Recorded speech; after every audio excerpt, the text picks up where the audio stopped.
So, welcome everyone, Karanak has arrived, and with it 5.1. Now there's plenty of changes to the game that are now in place, mostly in multiplayer. You can read on the patch notes, I'll provide you the link below. I'm gonna focus on some other stuff, especially in terms of the units, which is kind of what I'd like to do.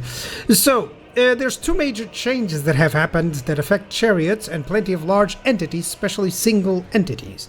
They now have collision attacks, another way of engaging in melee, and in addition most splash attacks have been reduced, which it is actually a nice buff. The full damage of the entities is now split over less entities, which results in more kills. Now, as it is recurrent, I have remade my spreadsheet and all the units in the game before and after upgrades, and I'll provide you with the links below to my Google Drive so you guys can have those.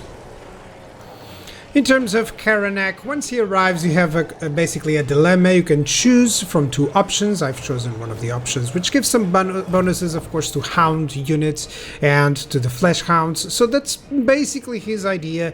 He's going to be perfect to have an army full of flesh hounds or full of chaos war hounds if you get him earlier on. And of course he's quite a tremendous fighter. He has a lot of bonuses, large possibilities of causing terror, enemy leadership, like you see, many good passive abilities, including this one, which reveals enemy units. So overall, he's a major caster killer. That's typically how people should see him. And of course, as you can see, physical resistance for Chaos Warhounds. He has a summon of a Chaos Warhound unit. He gives them stalk. So overall, you're definitely going to have a couple of Warhounds with or Flesh Hounds with this guy in any army.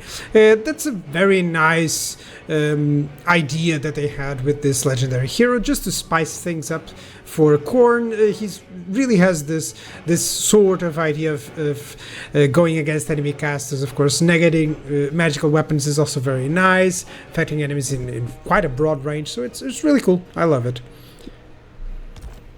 To obtain Karanak, all that you need is to level up until level 16. Now, I'm already on 22 because you also need to construct a specific building, and this changes according to the race that you're using. If it is Warriors of Chaos, it's another one. But in this case, here it's the level 3 trophy, so you can achieve it by turn 26, like you see here, about turn 30, even if you're not rushing. You should be able to have that. Then you have that dilemma to get some nice bonuses. So, really cool. In terms of units, let's go race by race and analyze what has changed. So, Bestigor Herd, they got a little bit more damage. The Gore Herd, they got a little bit more bonus versus infantry. And the Razorgore Chariots, a little bit more damage. Overall, with the changes to chariots, they should be much better. Cygors also have better weapon strength in melee. And that pretty much sums up the changes for the Beastmen.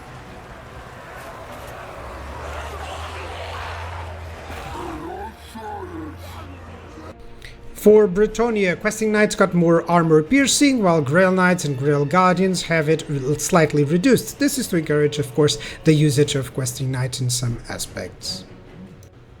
For the Chaos Dwarfs, Magma Cannon's primarily damage is now armor piercing, which is great, much better than before. The Kadai Destroyer has a missile resistance of 15% now, and of course reduced splash attacks, so it is much better dealing with these small entities or infantry entities, which is great. Infernal Guards and the Chaos Dwarfs with great weapons have slightly more weapon strength, which is great. For the Dwarfs, slight change with the weapon strength of anything that has a great weapon, more weapon damage, which is really great. That includes even the missile units that have great weapons and the Bugman's Rangers. Bolt Throwers now have 8 entities, and they're perfect against large entities, especially earlier on, with their bonuses as large as 50, which is great. Gyrocopters Brimstone Guns have more ammunition slightly, and the regular Gyrocopters less ammunition to substantially change them. The Thunder Barge, it seems like it has severely been reduced in missile strength, but that's not the case. That base missile damage 0 and armor piercing missile damage 0, that used to be 200. But that's fine, because that was just an impact damage from the bombs, which is the primary weapon. The secondary weapons are still really good at doing a lot of damage.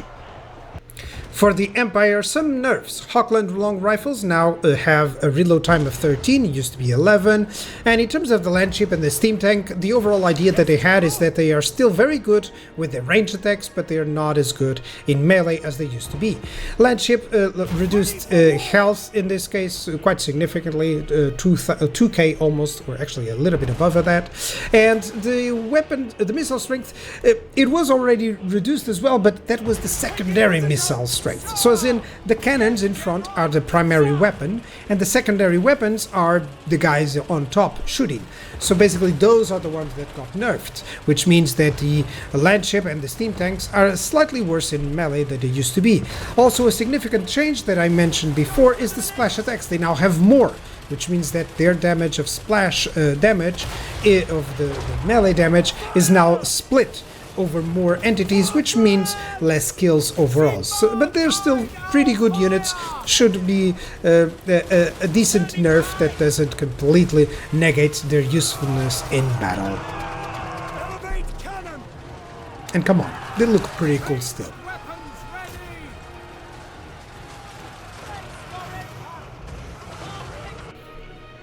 For the Greenskins, the Goblin Wolf chariots are now in a group of 12. And of course got a little bit more hit points because of that. They're still pretty much not a melee chariot per se, but they got the benefits from as well, the changes to collision as well, which is great. The Arachnoid Spider now has much more weapon strength, becoming much better at their job, especially going against single entities, large entities with the Arachnoid Spider is always a very good idea because she's really cool at taking those out.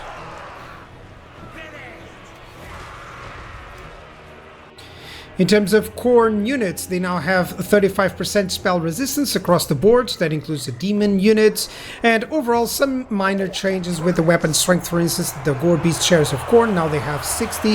That is also, of course, inflated because of Frenzy, and now it stays there in the tooltip, which is great. In terms of the Chaos Knights of Khorne, a slight debuff, with melee attack and melee defense reduced, with the Chaos Knights of Khorne with lances, with the melee defense increased. Same with the Skullcrushers of Khorne, they got better melee attack and melee defense now. The Chaos Furies, as well as any monogod, they have reduced health now. The Bloodthirster, one of the cool changes here is that his weapon strength is much better. They increased the bonuses as large, and you can see him going to town on those Chaos Knights. Very good changes for Khorne overall. Kislev got some minor debuffs, with the Armored Cossers having reduced melee attack and missile strength, mainly the base missile damage. Armor piercing is still the same. And Little Grom has a reduction of their effective range, as well as the bonus versus large that it got reduced. Overall, still very effective, but slightly less than on previous patch. Lizardmen is all about the big dinos. Feral Carnosaur got buffs with the weapon strength. Now it's really good, especially against cavalry units like that, or just another single entity. The Kotal slightly better with the weapon strength also, which is always nice. Now you can send it in melee without losing immediately.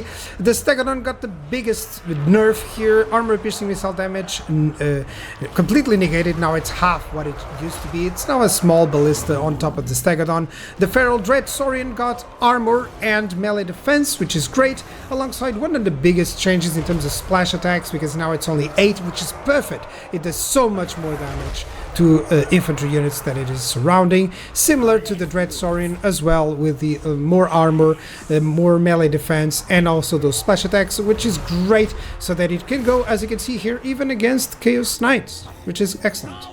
Female Warriors for Norsca, they got plenty of buffs, mainly for their weapon strength, which is now very significant with the armor piercing damage, so you can send them against cavalry units, they'll do really well, or against infantry units if you're using the infantry variant, basically. And now, in terms of the mammoths, all of them got some significant changes. Their leadership, it's more for the tankiness. Their leadership, they now have better missile damage resistance, because they have a start with 15%, more armor, and they still do quite a lot of damage to infantry units, especially with the changes to splash attacks. They now do only 8 overall. I believe that's the most that they do, which is great to quickly deal out tons of damage to infantry units, as you can see. Also very effective against cavalry units because of the same reason, with the splash attacks reductions.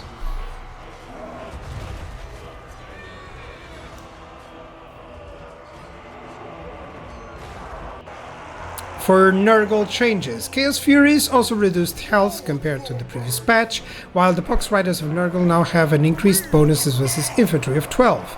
Chaos Knights of Nurgle, the typical changes that we've been seeing. Chaos Knights, the regular kind, have less melee attack and less melee defense. The Chaos Knights of Lances more melee defense, which is great. Plague Ogres received quite a rework here. Now they have reduced melee attack, so -2, more 4 of melee defense, better charge bonus and running speed, so basically they're much better when they charge, so you should always try to do so, of course, with units, but still it's better to see that in effect with much more effectiveness. The Plague Ogres, they don't have a lot of changes, only specifically to the speed and the charge bonus on dispatch, so a little bit better when they charge enemies.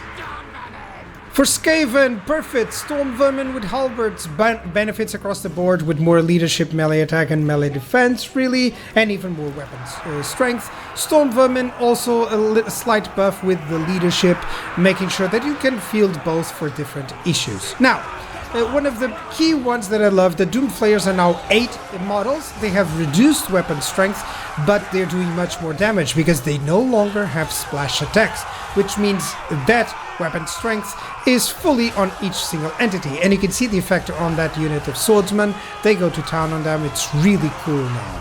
In terms of the Hell Pit Abomination, also a nice change. It has much more weapon strength and a little bit of better bonus versus large, and you can see the effect on this unit of Reichsguard. It completely demolishes them without taking too much damage, which is perfect, especially that reduction on splash attacks. Hellstriders of Slaanesh. Now, for every single unit of Slaanesh, now they all have the Strider, which negates combat effects in terrain. So it's really great. Hellstriders of Slaanesh have more bonus versus large and reduced physical resistance from previous patch. It's now only 5%. The Chaos Knights of Slaanesh also reduced 2 of melee attack and melee defense. Not too much, not too problematic. They do well now. Chaos Knights of Slaanesh have the best change with a charge bonus of 80 now. Chaos Furies reduced health overall, and now to the chariots, they now perform so much better. Let's go with the Fiends, sorry. The hit points much better because they are now 16 entities. Now these guys can really go to town. The Seeker Chariots, more weapon strength, which is always nice, of course. Overall, with the changes of the splash attacks, it's always really cool. Exalted Seeker Chariot, also significantly more weapon damage. It's good. This is a unit that was not really that used, and now it's much better, much better. Of course, I'm not microing it, poor micro me. Chaos Chariots of Slaanesh, also a little bit more weapon strength and less physical resistance, and the Health Players, more weapon strength. Overall, very good changes for Slaanesh. Starting with the Tomb King's changes, perfect changes. Ushabti now have a little bit more of bonus versus infantry, and the best change is actually the Tomb Scorpion now has poison and a spell resistance of 20%, so he's no longer that vulnerable to single entity killers, you know, and it has even more base weapon damage and armor piercing weapon damage, which is perfect for them. Now, and of course, it also has one of the best animations. Let me see if he does it. Yeah, they bury in the ground. I just love watching that. Cameron War Strength, you're going to notice that the missile strength is really high now because they have buffed the damage of those skeleton archers that are on top of it. A good change to the Hero Titan, now more of a spellcaster because it has more charges of his spells, which is great. It's really cool. It didn't change too much on his overall idea. He's still quite slow, but now has a significant change, which is that it does more weapon damage, more armor piercing damage, and it has reduced in half the splash attacks. So now it does all that damage to only 5 units, which is perfect. The Necrosphinx, you can see how much of a killer it is. It already has dispatched this unit of knights because of that ton of armor piercing damage and the bonuses versus large. Perfect to get rid of cavalry units or single entities that are large. Even infantry units, it will do just nicely. Just small changes, the health of Chaos Furies, like everywhere else. The Flamers of Tzeentch now have 1 more ammunition. That's that's the change. And the Chaos Knights of Tzeentch, of course, the same thing with other Chaos Knights, reduced melee attack and melee defense, while the Lance's variation has increased melee defense. Just overall good balance here for Tzeentch, not a lot of changes. As for the Vampire Coast, tons of changes. They changed a lot here. The health of Sirens, the melee attack, melee defense, weapon strength, and charge bonus all buffed. The Scurvy Dogs now have 5 more leadership, so it just helps them fulfill their duties much better. The Handgunners here, they have more, less reload time, so they shoot faster. The Deck Gunners, only a little bit of a buff with more leadership, but still they're not as vulnerable to counterattacks from enemies. Morgul only had a buff to their speed overall, but still quite a significant one, which is great for their ambushing style idea.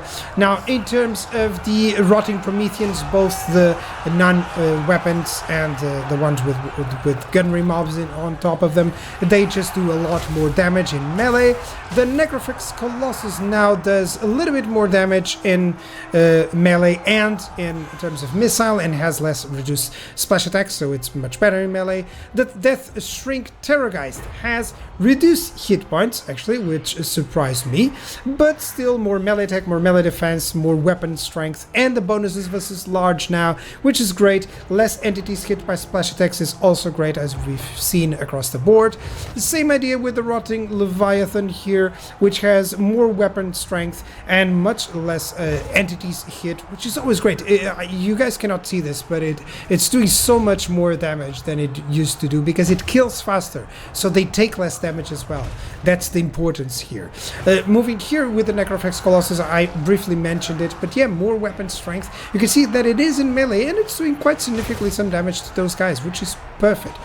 It also has a little bit of a change that I didn't mention with their melee defense. Great to survive, of course.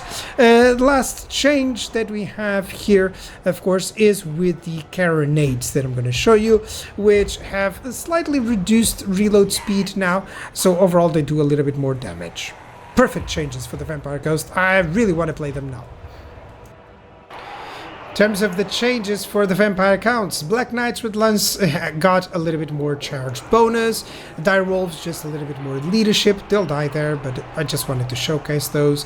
The Black Knights already has a little bit of more a charge bonus here, and also bonus versus infantry. The Hex Wraiths got more melee attack, more melee defense, and better charge bonus as well. Cairn Wraiths, one of the big changes, more hit points, melee attack and melee defense, always helpful. That is great for them. The Varghulf, also much better of a single entity now, a little bit more weapon damage, and the max entities per splash is 4, so count them like a duelist, you know, like duelist lords that you see.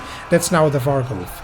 And the Black Coach got a little bit more armor piercing and also splash attack only to 2, which is great. It should kill entities much faster. Terrorgeist also with more damage overall and less entities by splash attack, which is always excellent. You can see it go to town against that cavalry unit over there. Really perfect changes for them to do what they should.